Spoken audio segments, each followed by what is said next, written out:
ఓం మహాగణాధిపతయే నమః. ఓం గురుభ్యో నమః. ఓం శ్రీమాత్రే నమః. పరమేశ్వర స్వరూపమైనటువంటి జ్యోతిష, వాస్తు మరియు ఇతర అనేకమైనటువంటి శాస్త్రములను మనకు అందించినటువంటి మహర్షులకి నమస్కారం. హయగ్రీవ హయగ్రీవ హయగ్రీవేతి యో వదేత్ తస్య నిస్సరతే వాణి జహ్నుకన్యా ప్రవాహవత్. అరుణాం కరుణాతరంగితాక్షీం ధృతపాశాంకుశపుష్పబాణచాపాం అనిమాదిభిరావృతాం మయూకైః అహమిత్యేవ విభావయే భవానీం. శ్రీమాత్రే నమః.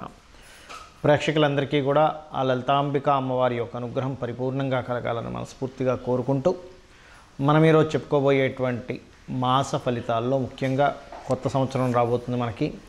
కాబట్టి ముందుగా మీ అందరికీ కూడా ఆంగ్ల నూతన సంవత్సర శుభాకాంక్షలు.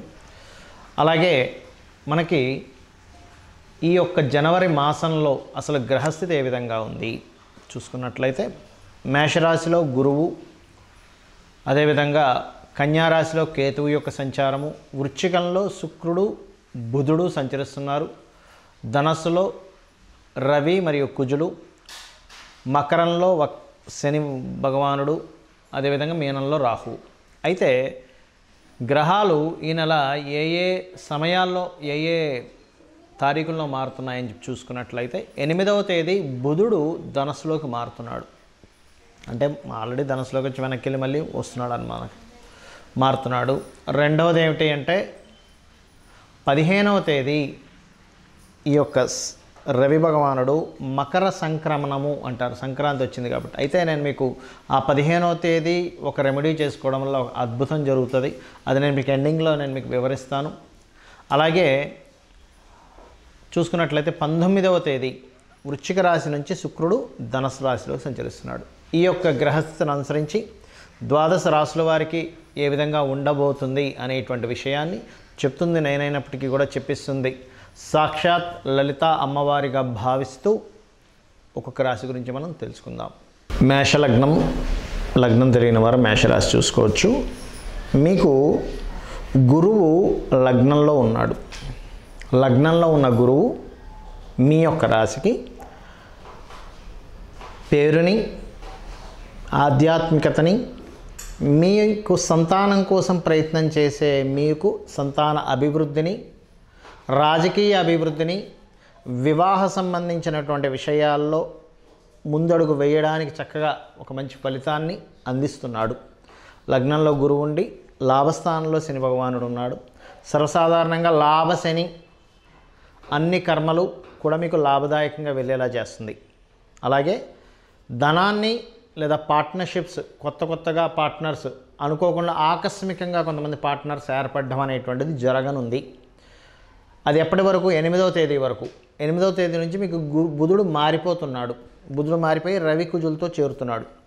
కాబట్టి 8వ తేదీ తర్వాత సహోదరులతోని, అదేవిధంగా మీరు ఎవరికైనా అప్పు ఇవ్వడం తీసుకునేటువంటి విషయాల్లోని కాస్త జాగ్రత్తగా ఉండండి.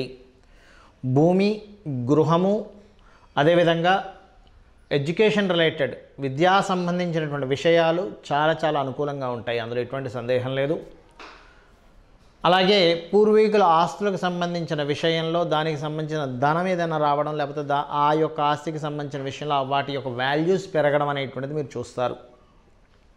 కాకపోతే భాగ్యస్థానంలో రవికుజులు ఉన్నందుకు కాస్త తండ్రి తరపు తండ్రితోని లేదా హైయర్ ఎడ్యుకేషన్ విషయంలోని కొద్దిపాటి స్ట్రెస్ అది ఉంటుంది మీకు. కాకపోతే 15వ తేదీ నుంచి ఎప్పుడైతే రవి మారుతాడో, రవి మారడం వల్ల మెడికల్ రంగాల్లో ఉండేటువంటి వారికి, రాజకీయ రంగాల్లో ఉండేటువంటి నాయకులకి ఖచ్చితంగా అభివృద్ధి యోగము కలగనుంది. ఇక ఏకాదశి శని గురించి తెలుసుకున్నాము. ద్వాదశంలో ఉన్నటువంటి రాహు యొక్క స్థితి ఎటువంటి ఫలితాలను ఇస్తుంది? విదేశాల్లో ఉండి నివసించడానికి, విదేశాలకు వెళ్ళి ఉద్యోగం చేయడానికి, విదేశీ యోగము కలగడానికి పరిపూర్ణంగా కలిగిస్తుంది ఇక్కడ. కాకపోతే ఇక్కడ మీరు తెలుసుకోవాల్సిన ఒకే ఒక జాగ్రత్త ఏమిటంటే, 8వ తేదీ నుంచి పొరపాటును కూడా ఈ నెల మొత్తము కూడా ఎట్టి పరిస్థితుల్లో అప్పుల విషయంలో, కాంట్రాక్ట్స్ విషయంలో, అగ్రిమెంట్స్ రాసుకునేటువంటి అంశాల్లోని అన్నదమ్ములతోని జాగ్రత్తగా ఉండండి. ఇక మీరు చేయవలసిన దేవతారాధన, సూర్య భగవానుని చూస్తూ సుబ్రహ్మణ్యేశ్వర స్వామి ఆరాధన, అదేవిధంగా దక్షిణామూర్తి యొక్క స్తోత్ర పఠనం చేయండి, అన్ని విధాలా బాగుంటుంది. రవి సంక్రమణం జరిగే రోజు 15 జనవరి రోజు ఒక పరిహార మార్గం చేసుకోవడం ద్వారా మంచి జరుగుతుంది అందరికీ అనేటువంటిది నేను మీకు మొదట్లో ప్రస్తావించాను. ఇప్పుడు దాని గురించి చెప్తాను. అదేమిటి అంటే 15వ తేదీ ఉదయమే సరిగ్గా మనకి సూర్యభగవానుడు ధనస్సు రాశి నుంచి మకర రాశిలో ప్రవేశిస్తుంటాడు. ఇలా ప్రవేశించేటప్పుడు ప్రధానంగా మకర రాశి అనేటువంటిది మనకి కర్మస్థానముగా చెప్తూ ఉంటారు. అంటే కర్మకు సంబంధించినటువంటి రాశి. ఈ కర్మకు సంబంధించినటువంటి రాశుల్లో మకరము, కుంభము, అందులో ప్రధానమైనటువంటిది మకరం. ఈ ధనుర్మాసాన్ని కంప్లీట్ చేసుకుని మకరంలో అంటే కర్మరాశుల్లోకి ఆత్మకారకుడు ప్రవేశిస్తున్నాడు. ఈ సంక్రమణానికి జ్యోతిష్ శాస్త్రంలో, మన శాస్త్రాల్లో, పురాణాల్లో అన్నిట్లో కూడా ఒక విశేషమైనటువంటి చెప్పబడింది. ఏమిటది అంటే, ఎవరైతే ఈ సంక్రమణం రోజు, కామన్గా అందరం ఏంటి సంక్రాంతి రోజు గాలిపటాలు ఎగరేసుకుంటాము, పూజ చేసుకుంటాము, రకరకాలు ఉంటాయి. అయితే ఇక్కడ నేను చెప్పేది ఏమిటంటే, ఎవరైతే ఉదయం నిద్రలేచి చక్కగా కాలకృత్యాలు తీర్చుకొని మీ ఇష్టదైవాన్ని పూజిస్తారో, చాలామంది పూజించడం అంటే ఏముందండి అనుకుంటాం, కానీ శాస్త్రంలో పూజ అనేటువంటి దానికి అర్థం ఏం చెప్పింది, వేదం యొక్క అర్థం ఏమిటి అని చెప్పి చూసుకున్నట్లయితే, పూర్వ వైభవము ఏ కర్మ చేయడం ద్వారా జనిస్తుందో దాని పేరు పూజ అట.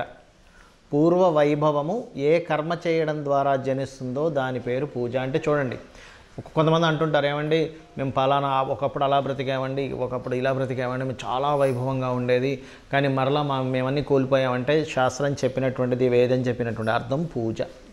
ఆ పూజని సంక్రమణం రోజు కనుక చేసినట్లయితే, మీ ఇష్టదైవాన్ని పూజ చేసుకుంటారా మీ ఇష్టం, బెస్ట్ సూర్య నమస్కారాలు చేసుకోవడం అన్నిటికంటే ఉత్తమం.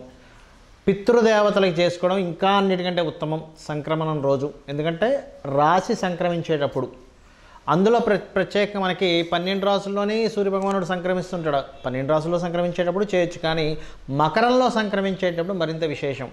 ఎందుకు అంటే కర్మ స్థానాల్లోకి సూర్యభగవానుడు వెళ్తున్నాడు కావున. అదేవిధంగా స్వయం పాకము అంటే బియ్యము, 2 రకాల కూరగాయలు, పప్పు, చింతపండు, అదేవిధంగా మిరపకాయలు, ఇట్లాంటివన్నీ కూడా ఇస్తారు, ఉప్పు, ఇవన్నీ కూడా. ఇక మరొక విషయం ఏంటంటే, సంక్రమణం రోజు ప్రత్యేకంగా ఉపవాసం ఉంటే చాలా మంచిది. ఉదయం పూట ఉండి మధ్యాహ్నం తినొచ్చు, కావాలంటే స్వీకరించవచ్చు. ఉపవాసం ఉండలేనండి, నేను చాలా ఇబ్బందిగా ఉంది, నా ఆరోగ్యం సహకరించదు అనేటువంటి దానికి శాస్త్రం చాలా స్పష్టంగా బాలులకి అంటే చిన్నపిల్లలకి, ముసలి వాళ్ళకి, అనారోగ్యంతో ఉండలేని అనుకునేటువంటి వారికి ఏమీ ఉపవాసం ఉండాలని చెప్పి లేదు అని చెప్పి నియమాలు చెప్తున్నాయి మన ధర్మసింధు, నిర్ణయ సింధు పుస్తకాల్లో. అయితే ప్రత్యేకంగా ఈ యొక్క సంక్రమణం జరుపుకున్నప్పుడు జరిగే ముఖ్యమైన ఫలితం ఏమిటి అంటే, జాబ్ స్టెబిలిటీ లేదు అని బాధపడుతుంటారు చూసారా. ఏమంటే నాకు ఏ ఉద్యోగంలో స్టెబిలిటీ లేదు, నా కర్మేంటి ఇలా ఉంది, నా రోజులు అసలు ఎప్పుడు మారుతాయి, నేను అసలు ఏం చేసినా కలిసి రావట్లేదు అంటూ ఉంటారు. అటువంటి వాళ్ళకి ఈ యొక్క ఆత్మకారకుడు ఎప్పుడైతే కర్మస్థానంలో ప్రవేశిస్తుంటాడో ఖచ్చితంగా వస్తుంది. అందులో ప్రత్యేకంగా జాబ్ రావట్లేదు, జాబ్ సంబంధించిన ఇబ్బంది ఉందనుకునేటువంటి వారు గుర్తుపెట్టుకోండి, ఓం శ్రీమాత శ్రీ మహారాజ్ని శ్రీమత్ సింహాసనేశ్వరి నమః అనే నామాన్ని మినిమం 1 అవర్ చేయండి. అదేవిధంగా సంపదలు లేవండి, ఫైనాన్షియల్గా బాగా ఇబ్బంది పడుతున్నాం అనుకునేటువంటి వారు ఓం సంపత్కరీ సమారూఢ సింధుర వ్రజ సేవితాయ నమః చేసుకోవచ్చు. లేదా ఓం ధర్మాధార ధనాధ్యక్ష ధనధాన్య వివర్ధిని అనే నామం కూడా చేసుకోవచ్చు.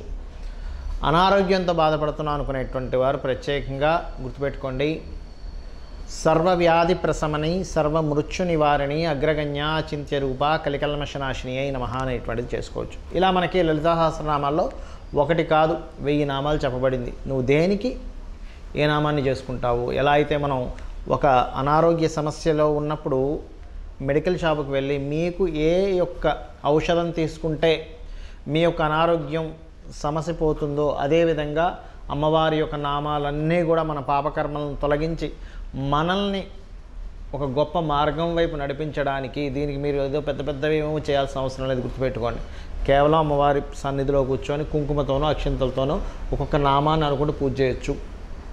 అయితే ఇక్కడ ఈ యొక్క నామస్మరణ ద్వారా సంక్రమణం రోజు ఇవి మీరు పొందవచ్చు శాస్త్రం చెబుతున్నటువంటిది. చాలామంది అడుగుతుంటారు, ఏమండి మా పెద్దవాళ్ళ ఇంట్లో చనిపోయి సంవత్సరం అవుతుంది, ఇంకా సంవత్సరం అవ్వలేదు, 1 మంత్ అయింది, 2 మంత్స్ అయిందని చెప్తుంటారు. దీనికి కూడా నేను మీకు చెప్పి ముగిస్తాను.